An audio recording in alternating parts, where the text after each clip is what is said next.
Hello everyone, welcome back to our daily blog. দিনটা ছিল কৌশটি অমাবস্যার, বাট পুজোটা আমাদের ছিল না, পুজোটা ছিল আমাদের এক প্রতিবেশী সম্পর্কে আমার দিদি হয়।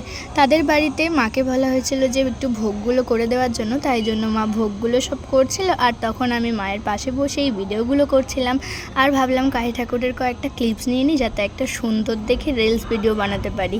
তারপর এখানে কালী ঠাকুরকে সাজানো হচ্ছিল পদ্ম ফুল দিয়ে, আর এখানে পদ্ম ফুলের কুড়িটা নিয়ে আমরা খেলা করছিলাম। তারপর কালী ঠাকুর শুধু ভিডিওই করতে ইচ্ছে করছিলো, কারণ ঠাকুরকে এত মিষ্টি আর এত সুন্দর লাগছিল বলে। তারপর দেখতে দেখতে ঠাকুরমশাই চলে এসেছিলো, আর তখনও আমার ভিডিওর ক্লিপস নেওয়া আর হয়ে উঠছিল না। আমি এদিক ওদিক থেকে ক্লিপস নিয়েই যাচ্ছিলাম। আর এদিকে যখন বরণটা হচ্ছিল, এই ক্লিপটা কিন্তু আমি নিইনি, এই ক্লিপটা আমার মা নিয়েছে। আমি তখন চলে গেছিলাম ডোডো পাপানকে রেডি করাতে, কারণ ও তো পুজো দেখবে, তাই না? আর অতজনের মাঝখানে মা কালী নতুন শাড়ি পরেছে, সবাই নতুন জামা পরেছে, আর আমার ডোডো পাপান কি পুরনো জামা পরবে? ওই জন্য ওকে পরাতে গেছিলাম নতুন জামা। জানো তো, এই কালীমা কিন্তু প্রচণ্ড জাগ্রত, আর অনেক দূর দূর থেকেও মানুষ এনার কাছে আসে কিছু উপদেশ নেওয়ার জন্য। আর তারপরে বরণ হয়ে যাওয়ার পর কিন্তু একটা ভালো জিনিস আছে, তোমরা যদি সেটা দেখতে চাও তাহলে অবশ্যই ভিডিওটা লাস্ট অবধি দেখো। তারপরে আমি ডোডো পাপানকে নিয়ে চলেও এসেছিলাম, আর এই যে ডোডো পাপান আমাদের রেডি, কি সুন্দর চোখটা চাইছে, সবার দিকে তাকিয়ে আছে দেখো। তারপরে স্টার্ট হয়ে গেছিলো হোম, আর হোমের আগুনটা জাস্ট ধরানো হয়েছিল, সেই মুহূর্তে আমি এই ক্লিপসটা নিচ্ছিলাম।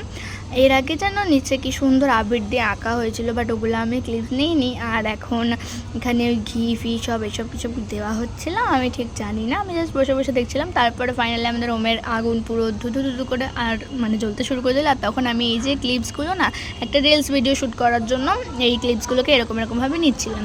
তারপরে ফাইনালি খুব ভালো করে আগুনটা জ্বলে গেল। আর ফাইনালি যে ক্লিপটা আমি নিয়েছিলাম, এটা কিন্তু আমার রিলস ভিডিওতে আমি এডিট করার সময় দিয়েছিলাম। এই ক্লিপটা দারুণ উঠেছিল, ঠাকুরের মুখটা একদম জল জল করছিল, কি সুন্দর লাগছে দেখো মায়ের মুখটা।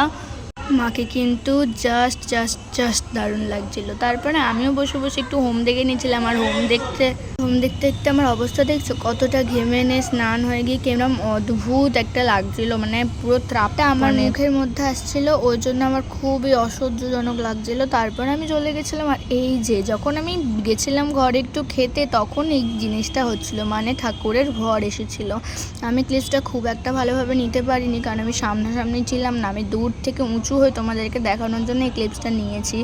তো এখানে যখন ভরটা হচ্ছিল, অনেক কথা টথা বলছিল ঠাকুর, শেষমেশ তারপরে গঙ্গা জল দিল। তারপর উনি ঠাকুর দেহ থেকে চলে গেল।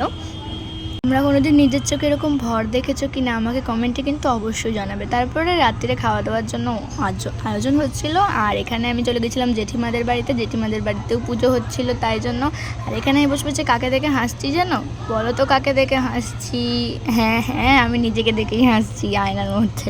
তারপরে এখানে আরতি হচ্ছিল, আর আরতিটা দেখে নেওয়ার পরে আমিও বাড়ি চলে গেলাম। তারপর একটু ঘুমিয়ে পড়লাম। তারপর আবার বিকালবেলাতে খাওয়া দাওয়া।